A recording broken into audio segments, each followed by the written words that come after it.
Allô, j'espère que tu vas bien. Dernière semaine au Québec, en fait, il me reste quelques jours avant mon départ au Costa Rica. Je t'avoue que j'ai vraiment hâte d'être de retour au Costa parce que, tu sais, c'est particulier, hein? Quand j'ai commencé à voyager puis à être nomade, je trouvais le retour au Québec ultra difficile. Je t'en ai peut-être déjà parlé dans d'autres podcasts, mais je trouvais ça tellement difficile de revenir ici avec le conditionnement qu'on a au Québec, avec la manière qu'on pense dans la société. Il y a plein d'habitudes de vie aussi qu'on a ici au Québec qu'il n'y a pas nécessairement dans d'autres pays. Puis, quand j'arrivais ici, je commençais déjà à être anxieuse, je commençais déjà à être stressée. C'est comme s'il y avait des conditionnements qui s'embarquaient automatiques. Et je trouvais ça très, très difficile le retour au Québec. Mais maintenant, je reviens vraiment dans la joie parce qu'à un moment donné, c'est une question de mindset puis c'est une question de choix. Souvent, les gens qui commencent à être nomades digital ou qui commencent à voyager me disent: Ah, Steph, je sais pas comment tu fais pour passer l'été à Montréal, mais moi, je trouve ça tellement difficile de revenir. En fait, j'étais exactement comme ça au début, mais à un moment donné, c'est une question de est-ce que tu as envie que ça se passe bien? Est-ce que tu as envie d'être dans la joie? Est-ce que tu as envie d'avoir du plaisir? Et moi, quand je viens ici, j'ai envie d'avoir du plaisir. Donc, j'en ai profité tout l'été pour voir des amis, voir des gens que j'aime, faire du coworking, voir des clientes, faire des événements en présentiel. J'en avais beaucoup quand même à mon agenda. Et c'est ce qui fait que j'ai quand même hâte de repartir. Puis là, il y a quelques petites choses qui m'accrochent aussi en ce moment, là. Tu sais, je me rends compte qu'on n'a pas nécessairement la même vision aussi de la santé, je trouve, au Québec versus quand tu vas dans des pays comme le Costa Rica où on a tendance à super bien manger, à prendre soin de nous. Puis je dis pas que c'est le même partout au Québec, mais il y a quand même quelque chose, je trouve, dans la culture québécoise qui est un peu plus party, un peu moins santé, un peu plus bon vivant, ce qui est OK pour certaines choses, mais ça va me faire du bien de retourner dans la casa, près de la plage, avec le cacao, avec les perroquets. J'ai vraiment hâte d'être là dans quelques jours. Fait que la prochaine fois que je vais faire un podcast, probablement que le prochain podcast va être avec le son des perroquets. Donc, aujourd'hui, parlant de conditionnement, je parlais de conditionnement qu'on a au Québec, mais on a aussi des conditionnements qui teintent nos interventions quand on s'exprime. Fait que quand on arrive puis qu'on s'exprime aux gens autour de nous, qu'on fait des interventions, qu'on se présente en public, qu'on parle en public, qu'on fait des Zooms, des lives, des masterclass, présentations devant notre équipe, peu importe ce qu'on a à faire, ben, sans s'en rendre compte, on a des pilotes automatiques qui teintent nos interventions. Et c'est pas pour rien que j'ai choisi aujourd'hui le mot teinter. J'aurais pu choisir le mot auto-saboter, j'aurais pu choisir le mot nuire, j'aurais pu choisir plein de mots négatifs, mais la vérité, c'est que ces 5 pilotes automatiques-là peuvent nous aider à certains moments, mais peuvent aussi nous nuire à d'autres moments. Fait que c'est pas noir ou blanc. Il n'y a rien de noir ou blanc, mais quand même, ça explique aussi pourquoi est-ce que des fois, on n'arrive pas à s'exprimer en pleine confiance dans nos interventions. Mais ça peut aussi nous en donner à certains moments. Fait que c'est ça qui est super intéressant. J'en avais parlé dans mon événement du 15 juin. On appelle ça, peut-être tu as déjà entendu parler de ça parce que moi, je l'utilise dans la communication, la prise de parole, mais on peut l'utiliser dans notre entreprise, on peut l'utiliser plein de moments dans notre vie et ça s'appelle les 5 drivers de motivation. La première personne qui a réfléchi à ce que je vais parler avec toi aujourd'hui, c'est Eric Berne, un psychiatre américain qui est à l'origine de cette théorie-là, qui, lui, s'intéressait vraiment au mode de fonctionnement puis à la façon dont on communique. Et un petit peu plus tard, dans les années 70, il y a Tybee Keller qui a développé la process-com, qui est devenu populaire dans les années 70 et il a identifié des conditionnements qu'il a baptisés les drivers. Les drivers, c'est quoi? Ben, c'est des messages qui peuvent parfois nous aider, mais je dirais que la plupart du temps vont être plus contraignants. Parce qu'on appelle ça des drivers. Ce que ça veut dire, c'est que c'est des messages qu'on s'est fait dire dans notre enfance, des messages qu'on s'est fait dire par nos parents, par notre famille, peut-être par nos professeurs à l'école, par nos amis, peu importe. Et avec le temps, ben, ces messages-là qui se sont répétés fait en sorte que ça guide aujourd'hui nos actions, nos décisions et nos comportements. Fait que oui, ça peut devenir des messages contraignants. Si on appelle ça des driver, parce que des fois, driver, ça peut être positif, genre c'est ce qui nous drive dans la vie, ben des fois, ça peut nous nuire. Parce que oui, effectivement, les 5 drivers que je vais vous parler aujourd'hui, c'est aussi des pilotes automatiques. C'est que oui, ça nous motive à faire telle ou telle chose, mais des fois, ça crée l'effet contraire. Ça fait en sorte qu'on dégage moins de confiance, ça fait en sorte qu'on dégage moins d'assurance, ça fait en sorte qu'on est moins authentique dans nos prises de parole et nos communications. Donc, on va y aller avec les 5 drivers ou 5 pilotes automatiques parce qu'on peut appeler ça des pilotes automatiques, on peut appeler ça justement des drivers, on peut appeler ça des conducteurs de nos comportements d'aujourd'hui. Il y a plein de filles que j'accompagne justement dans mes différents accompagnements, oratrices principalement, qui ont peur d'être jugées. Peur d'être jugées par les autres, peur de ne pas être à la hauteur, peur de ne pas avoir l'air crédible ou de ne pas avoir l'air finalement assez professionnel quand elles font des lives, des présentations, qu'elles se mettent plus de l'avant, qu'elles osent s'exposer. Et c'est aussi parce qu'il y a des drivers en arrière. Si elles ont peur de ne pas être à la hauteur, si elles ont peur de se faire juger, c'est parce qu'elles sont motivées par quelque chose à l'intérieur d'elles-mêmes. Le premier pilote automatique qui teinte tes interventions, que ce soit tes interactions avec les autres ou quand tu t'exprimes dans un contexte professionnel, que ce soit une conférence, un webinaire, masterclass, live, comme je te parlais tantôt, c'est sois forte. Ça, c'est un driver de motivation, un driver de communication. Si on t'a répété toute ta vie, il faut que tu sois forte ou que tu as vécu des choses difficiles dans ton enfance qui t'ont amené à toi développer ce conditionnement-là d'être forte, j'en parle souvent dans mes podcasts de l'énergie masculine très forte, mais si tu as besoin d'être forte et que tu te répètes ça constamment, c'est quoi l'impact que ça va avoir dans tes communications? C'est que, first, tu n'as pas besoin des autres. Tu n'as pas besoin d'aller te chercher des skills, des compétences. Moi, des fois, il y a des filles que je rencontre, puis je suis comme, oh my God, je sens tellement que je pourrais t'aider à passer à un prochain niveau dans tes podcasts, à passer à un prochain niveau dans tes vidéos, mais ces femmes-là sont tellement dans leur mindset, soient fortes, qu'ils sont comme, j'ai pas besoin de toi. Puis pas parce qu'ils ne croient pas à mes compétences ou aux compétences de mon équipe, là. Ça n'a rien à voir avec moi. C'est que quand tu es convaincu que tu es forte, tu n'as pas besoin des autres. Et moi, je l'ai porté longtemps, ce conditionnement-là. Ça a été un de mes drivers dans la vie, même justement dans mon début de carrière. Tu sais, je commençais ma carrière là, en radio, puis j'avais pas besoin de personne. Mais en même temps, je commençais ma carrière.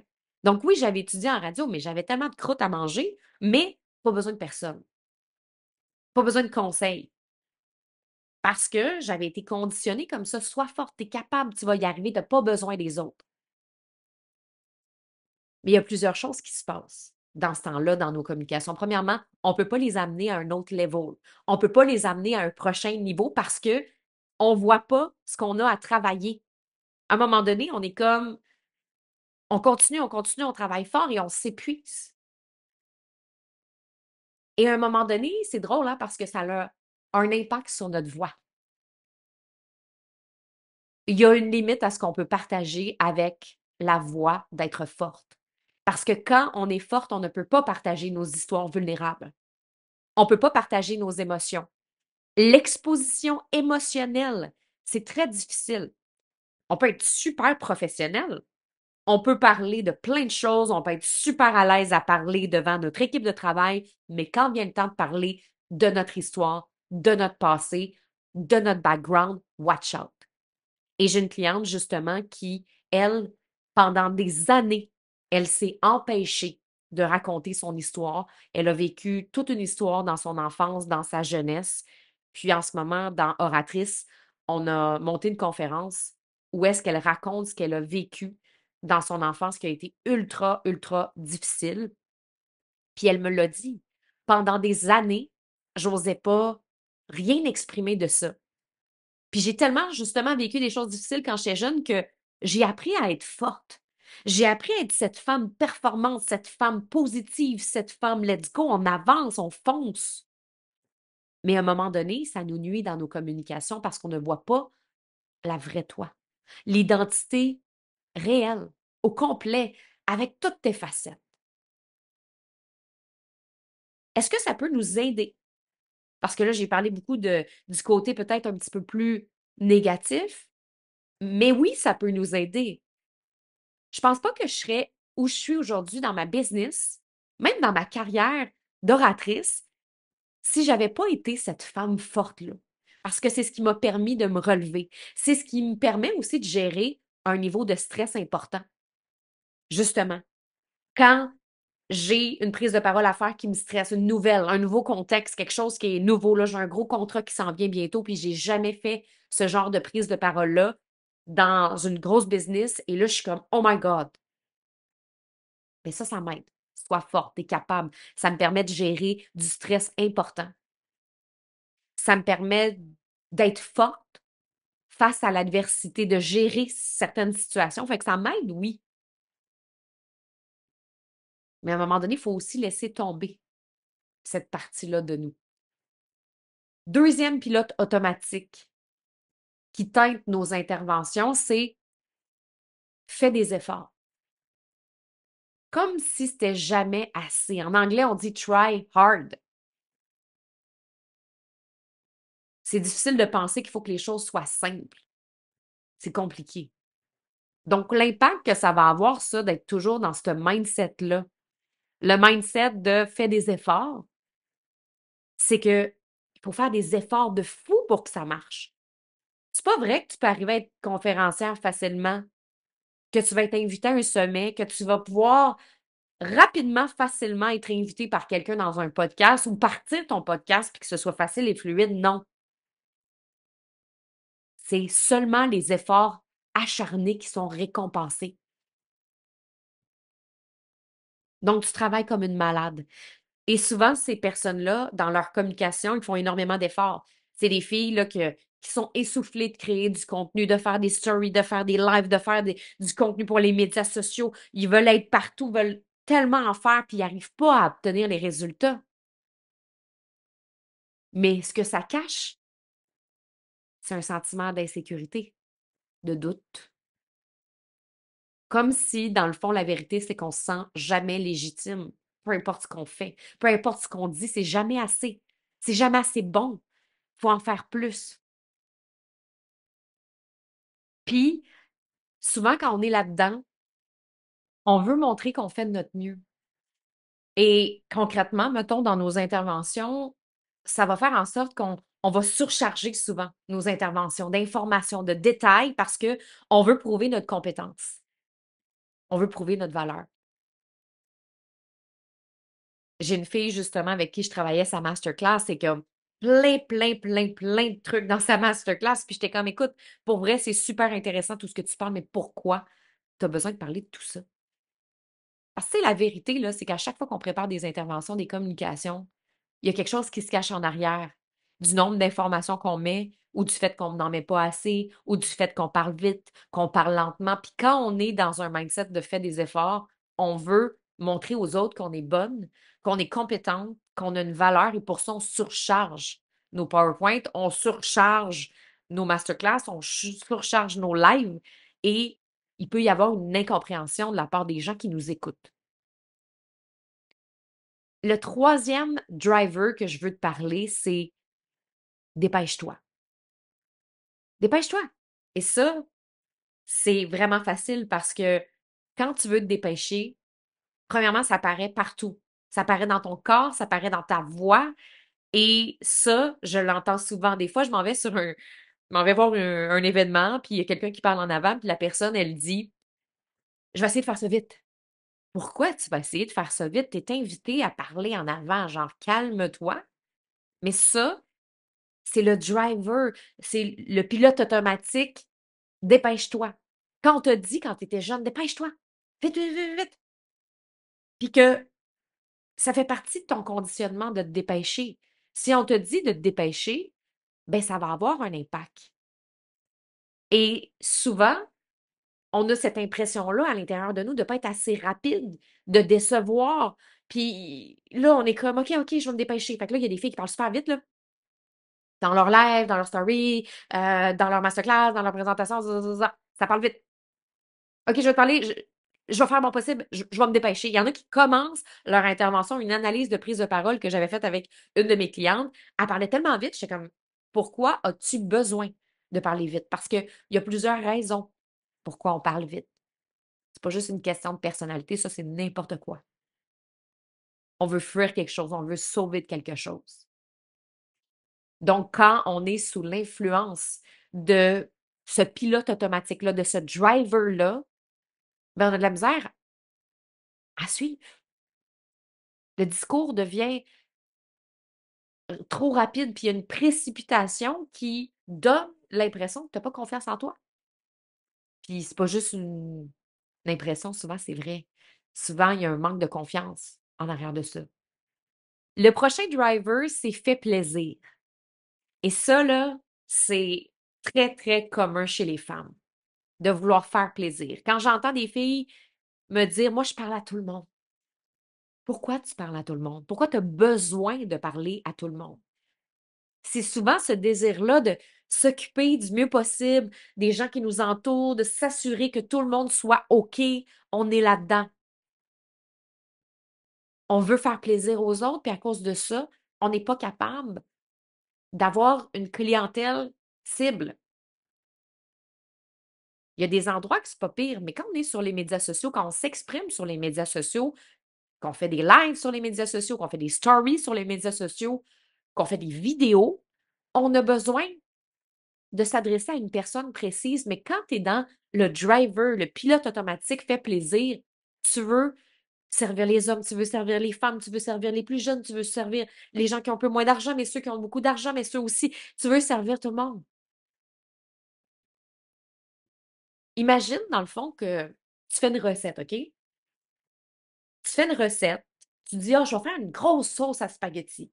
Fait que là, tu arrives, tu commences à faire ta grosse sauce à spaghetti. Puis là, pendant que tu es en train de faire ta grosse sauce à spaghetti, tu penses à tout le monde qui va venir ce soir souper chez toi. Et là, tu es comme, ah ouais, c'est vrai, il y a mon oncle Marcel qui va être là, lui, il adore la sauce piquante. Fait que je vais ajouter du piquant dans ma sauce à spag. Ah, mais c'est vrai, il y a aussi ma tante Michel qui va être là, puis elle, là, elle aime beaucoup, beaucoup les olives. On va ajouter des olives. Et là, tu te mets à ajouter plein d'affaires, du sucre, de la sauce, plein, plein, plein d'ingrédients dans ta recette. Puis finalement, quand tu goûtes à ta sauce à la fin de la journée, tu fais comme, arc, c'est donc bien pas bon. Tu es tellement concentré à faire plaisir à tout le monde que tu oublies le produit final. Tu oublies, en fait, ce qui était essentiel à la base, ta recette de base. Mais ça, c'est la même chose que je vois sur les médias sociaux. Il y a plein de femmes qui veulent tellement faire plaisir, tellement s'adresser à tout le monde, qu'à cause de ça, ben, c'est comme un peu la sauce à spaghetti manquée. Leur message ne va pas à l'essentiel, on comprend pas, puis la vérité, c'est qu'il n'est pas bon, le message, comme la sauce à spag. Le côté positif de fait plaisir, c'est quand même que on essaie de trouver des solutions dans nos communications avec les autres. Fait que dans nos interactions sociales, personnelles, si tu as un conflit avec des amis, avec ton chum, ben, il faut faire attention parce que tu pourrais être porté à faire ce que la personne veut, écouter les besoins des autres, mais ça peut être aussi positif. Ça peut nous amener à trouver des solutions communes, à trouver des façons de régler les conflits. Fait qu'il y a aussi ça qui est positif quand même. Et le dernier driver pilote automatique qui teinte nos communications, c'est sois parfaite. C'est pas compliqué. L'objectif principal, c'est ça doit être impeccable. Ça doit être parfait, pas d'erreur. Puis ça, ben, c'est souvent une raison pourquoi plusieurs personnes attendent avant de se lancer. J'ai une de mes clientes qui veut faire plus de vidéos pour son entreprise comme courtière immobilière. Puis récemment, ben, elle m'envoie ses vidéos, j'ai fait une analyse de prise de parole, puis tout ça, puis je suis comme, t'as l'air fâché dans ta vidéo. T'as vraiment l'air fâché. Je comprends pas l'énergie, mais il y a une énergie qui est pas bonne. Fait que là, je lui demande, explique-moi pourquoi. Puis elle me dit, pour vrai, j'ai tellement recommencé ma vidéo là, que j'étais écœurée. Et je sentais son énergie qui était écœurée. Pourquoi? Parce qu'elle a tellement le driver d'être parfaite, de ne pas faire d'erreur, de ne pas se tromper, que tout soit nickel, comme on dit, que ce que ça crée, c'est ça. C'est qu'à un moment donné, il y a plusieurs choses qui peuvent arriver. Soit on se lance jamais, soit on fait jamais de vidéo, soit on la fait jamais sa masterclass parce qu'on attend que tout soit parfait. Puis honnêtement, si tu es dans l'industrie du web ou de l'entrepreneuriat, pour vrai, être parfaite, c'est la pire chose. C'est la pire chose parce que tu attends trop, puis le temps que tu attends, on a déjà changé la tendance, on a déjà changé les façons de faire. Donc, plus tu attends, pire c'est, et plus en plus l'insatisfaction à l'intérieur de toi monte. Mais il y a une autre affaire, c'est que des fois, il y a des gens qui vont se lancer, mais justement, vont reprendre la vidéo une fois, deux fois, trois fois, quatre fois, cinq fois, six fois, huit fois, dix, dix, dix, dix. Fait que c'est sûr que ça vient teinter ton énergie, ça paraît que tu es écœuré, ça paraît que ça ne te tente plus d'être là. On le sent dans ta vibe, on le sent dans ton énergie, on le sent de la manière que tu t'exprimes. Donc, ça, c'est vraiment important. Puis là-dedans, c'est d'être capable aussi d'apprendre à s'aimer, d'arrêter de se critiquer constamment. Parce que je suis convaincue, là, que quand mes clientes, par exemple, enregistrent 10 fois, la première fois, c'était la bonne. C'est juste qu'elles ne l'ont pas aimée. Est-ce qu'il y a des choses positives dans le fait d'être parfaite? Certainement oui. C'est souvent des gens qui ont une méthodologie, des procédures, une façon de s'organiser. Ça peut être vraiment une super compétence. Mais à un moment donné, ça peut être trop aussi. Donc, ça, ce sont les 5 pilotes automatiques qui teintent tes interventions. Ça peut nous aider dans certains cas, mais tu comprendras que ça nous nuit beaucoup plus qu'autre chose. Je te refais un petit tour final. Premièrement, sois forte, ce qui nous empêche de partager véritablement notre authenticité, qui on est, notre vulnérabilité dans nos communications, nos interventions. Ensuite, fais des efforts. On a toujours l'impression qu'il faut en faire plus, donc ça fait en sorte que des fois, on en dit trop, on surcharge l'information parce qu'on veut montrer aux gens qu'on a de la valeur. Troisièmement, dépêche-toi. Là, on se met à parler vite, on essaie de se dépêcher à passer l'information et ça fait en sorte que c'est très difficile à capter cette information-là. Difficile de ressentir les émotions aussi. Numéro 4, fais plaisir. Ben là, on veut parler à tout le monde. Puis quand on parle à tout le monde, ben on sait pas à qui tu parles, puis ton message, il est aussi bon qu'une sauce à spaghetti manquée. Et le numéro 5 soit parfaite. Où est-ce qu'on attend? On attend que tout soit parfait avant de se lancer et ben, on passe à côté du bateau. C'est ça, l'expression, on passe à côté du bateau, on passe à côté du train, bref. Il y a une expression qui existe dans ce style-là. Voilà. J'espère que ça a résonné avec toi aujourd'hui, cet épisode-là. Je trouve ça tellement important parce que, tu sais, on essaye de s'améliorer dans nos communications, dans nos interventions. On sait qu'on est dans une ère où est-ce que l'attention est devenue de plus en plus difficile. Donc, on veut communiquer avec confiance, avec authenticité, être capable de se mettre de l'avant. Puis, on est toujours en train de trouver des façons de faire. OK, c'est quoi la stratégie de communication idéale? C'est quoi la technique pour bien m'exprimer? Comment est-ce que je peux être plus efficace dans ma structure? Mais moi, je peux te dire une chose, quand les filles arrivent dans Oratrice, souvent, la raison pourquoi elles ne sont pas structurées ou la raison pourquoi elles parlent d'une manière ou d'une autre, c'est tellement émotionnel. C'est quelque chose de beaucoup plus profond que ce qu'on peut s'imaginer. Donc, si déjà tu es capable de mettre le doigt sur ton pilote automatique aujourd'hui, ça va t'aider dans tes communications à partir de maintenant, tes prises de parole, et ça va aussi améliorer ta vie. Si tu as envie d'aller plus loin, une fois que tu as mis le doigt sur ton driver, tu as envie de te mettre de l'avant. Là, tu es prête, tu le sens, tu as envie de te mettre de l'avant avec confiance pour t'ouvrir à encore plus de visibilité cette année.